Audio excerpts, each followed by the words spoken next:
today we are starting with class 11 poem number 2 that is the laburnum top. इसकी poet है हमारे पास टेरियस। तो poem को शुरू करते हैं। सबसे पहले लेबर्नम और गोल्डफिंच जो इसके मेन कैरेक्टर है उनके बारे में जानते हैं। लेबर्नम एक पेड़ होता है जो कि छोटा सा होता है, उसकी ब्रांचेस नीचे को हैंग करी होती है, येलो फ्लावर्स होते हैं और पॉइजनस से सीड होते हैं। इसकी पिक्चर मैं अभी शो कर दूंगी। गोल्डफिंच एक छोटी सी सिंगिंग बर्ड होती है जिसके पास येलो फेदर्स होते हैं। ठीक है, शुरू करते हैं पोएम को। फर्स्ट 3 लाइंस में मैं आपको लेबर्नम ट्री को एक्सप्लेन कर रही हूँ। The laburnum top is silent quite still in the afternoon yellow September sunlight, a few leaves yellowing, all it's seeds fallen. तो सबसे पहले यहाँ पे हम लेबर्नम टॉप की पिक्चर देख लेते हैं। तो ये रहा लेबर्नम ट्री। ठीक है, अब लेबर्नम ट्री में इन्होंने क्या कहा गया है फर्स्ट 3 लाइंस में, जो लेबर्नम का टॉप है वो कुछ क्वाइट है, स्टिल है। ठीक है, और कब की बात हो रही है? येलो सितंबर सनलाइट की बात हो रही है, यानी कि सितंबर का मंथ है और सनलाइट यानी कि डे टाइम की बात हो रही है। और कुछ उसकी जो पत्तियां हैं वो येलो हो चुकी है और जो उसकी सीड्स है वो नीचे गिर चुके हैं। ठीक है, the poet has used the word yellow for leaves and sunlight. Yellow symbolizes silence, death and beauty. ठीक है, तो यहाँ पे आपको कलर का सिग्निफिकेंस भी पता होना चाहिए। यहाँ पे येलो क्या सिग्निफाई कर रहा है? डेथ को कर रहा है सिग्निफाई, और आपकी साइलेंस को सिग्निफाई कर रहा है। ठीक है, I hope this much is clear to you. Next पे चलते हैं। अब सेकंड पैराग्राफ में क्या कहा गया? Till the goldfinch comes with a twitching chirp, a suddenness, a starment at the branch and then sleeps as a lizard and alert and abert. She enters the thickness and a machine starts up of chittering and a tremor wings and thrilling. The whole tree trembles and thrills. It is the engine of her family. She strokes it full, then floats out to a branch and showing her beard face identity mask. अब इस वाले paragraph को समझते हैं कि यहाँ पे क्या किसकी बात करी गई है? गोल्डफिंच की बात करी गई है। तो मैं गोल्डफिंच की भी एक बार पिक्चर दिखा देती हूँ। तो ये रही गोल्डफिंच। ठीक है, अब फर्स्ट कुछ लाइंस में क्या कहा गया है देखो, इसमें आपको कुछ वर्ड के मीनिंग बता देती हूँ, आप अपनी बुक में लिख लेना। ठीक है, ट्विचिंग मीन्स होता है एक सडन सा जर्क मूवमेंट। चिट का मीनिंग होता है जो बर्ड हाई पिच की जो साउंड प्रोड्यूस करती है वो होती है। स्टारमेंट का मीनिंग होता है फीलिंग जो कि शो होती है किसी भी सडन से शॉक से। ठीक है, या फिर आप सरप्राइज भी लिख सकते हो स्टारमेंट का मीनिंग। अबर्ट का मीनिंग होता है रैपिड कोई भी चीज। चिटरिंग्स का मीनिंग होता है एक चैटरिंग की साउंड बनाना जो बर्ड्स ऑलवेज बनाती हैं। उसके बाद tremor of wings is voluntary vibration of wings, जो बर्ड्स फड़फड़ाती है अपने पंखों को, वही बात हो रही है। इसके बाद ट्रेम्बल शेक करना, थ्रिल्स एक फीलिंग ऑफ एक्साइटमेंट। अब बात आगे बढ़ाते हैं। तो एक गोल्डफिंच बर्ड है जो अब goldfinch bird comes to an end the death like scene of tree.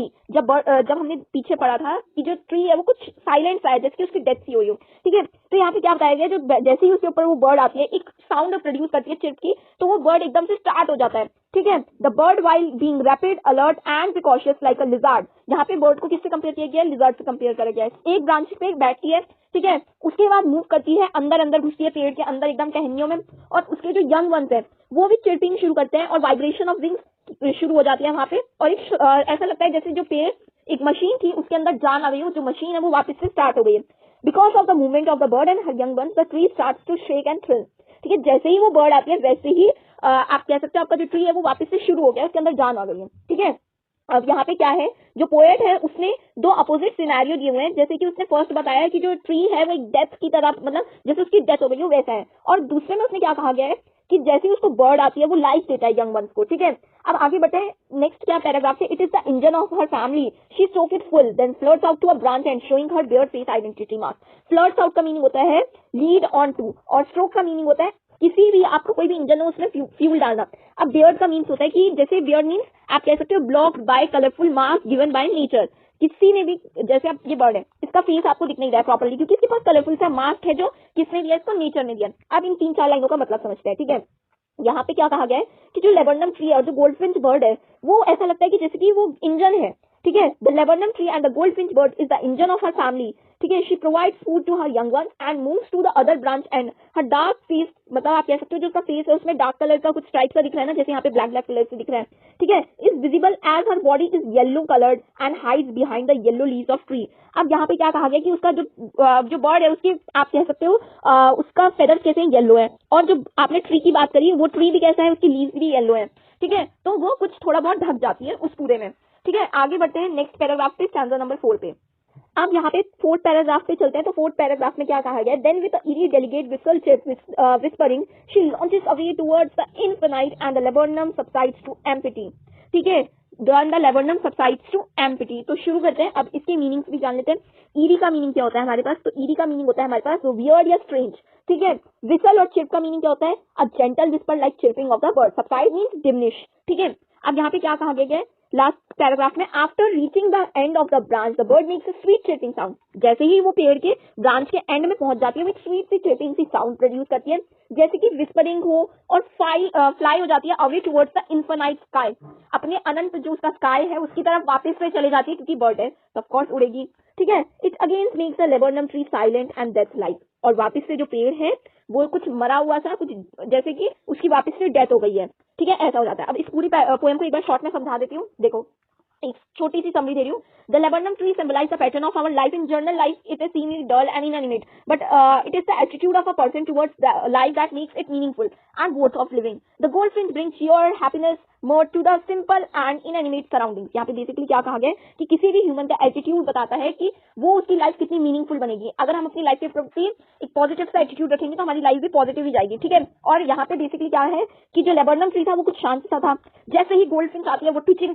आप कह सकते हो वो साउंड प्रोड्यूस करती है, अपनी चिर्पिंग शुरू करती है, वैसे ही पेड़ के अंदर एक जान आ जाती है, ठीक है। और जैसे ही वो उड़ती है स्काई की तरफ, वैसे ही पेड़ फिर से मरा हुआ सा हो जाता है। अब यहाँ पे पोएटिक डिवाइस भी डिस्कस कर लेते हैं। तो सबसे पहले हमें पता है जहाँ पे कहीं पे भी जब आपके इनिशियल लेटर्स रिपीट होते हैं तो वहां पे कौन सी पोएटिक डिवाइस लगती है हमारे पास, आपकी एलिट्रेशन, जैसे सितंबर सनलाइट, सडननेस, स्टारमेंट, ठीक है, आपका ट्री ट्रेम्बल्स, विसल, और आपकी हो गई विस्परिंग, ठीक है, विसल एंड विस्परिंग, यहाँ पे आपकी एलिट्रेशन यूज हो रही है, ठीक है। सिमिली कहाँ पे होती है, then sleeps as a lizard, ठीक है, एज अ लाइक, जहाँ पे एज और लाइक वर्ड यूज होते हैं वहां पे आपकी कौन सी होती है, सिमिली यूज होती है। Metaphor, a machine that starts of chittering, metaphor कहाँ पे यूज हो रहा है आपका, जब आप किसी भी चीज को ह्यूमन, आप किसी भी एनिमल को ह्यूमन की कुछ मतलब सॉरी, जब आप किसी भी लिविंग चीज को किसी भी नॉन लिविंग की क्वालिटीज प्रोवाइड करो, जैसे कि आप कह रहे हो मशीन की तरह वो करती है, ठीक है। नेक्स्ट कहाँ पे हो रहा है, the engine of her family, engine of her family, और तीसरी कौन सी जगह है, हर बियर्ड फेस मास्क, ठीक है। पर्सोनिफिकेशन कहाँ पे यूज हो रहा है इस पूरे में, the whole tree trembles and thrills, जो पूरा का पूरा पेड़ है वो ट्रेम्बल करता है और थ्रिल करता है, ठीक है, ये रही वाली लाइन। इसके बाद आगे बढ़ते हैं, ट्रांसफर एपिथेट, तो वो कहाँ पे यूज हो रहा है, हर बियर्ड फेस आइडेंटिटी मास्क, हर बियर्ड फेस आइडेंटिटी मास्क, यहाँ पे दो यूज हो रहे हैं, एक तो आपका ट्रांसफर एपिथेट यूज हो रहा है और एक आपका मेटाफर यूज हो रहा है, ठीक है। I hope this chapter is clear to you. अगर आपको कोई भी डाउट हो तो आप नीचे पूछ सकते हो। Thank you.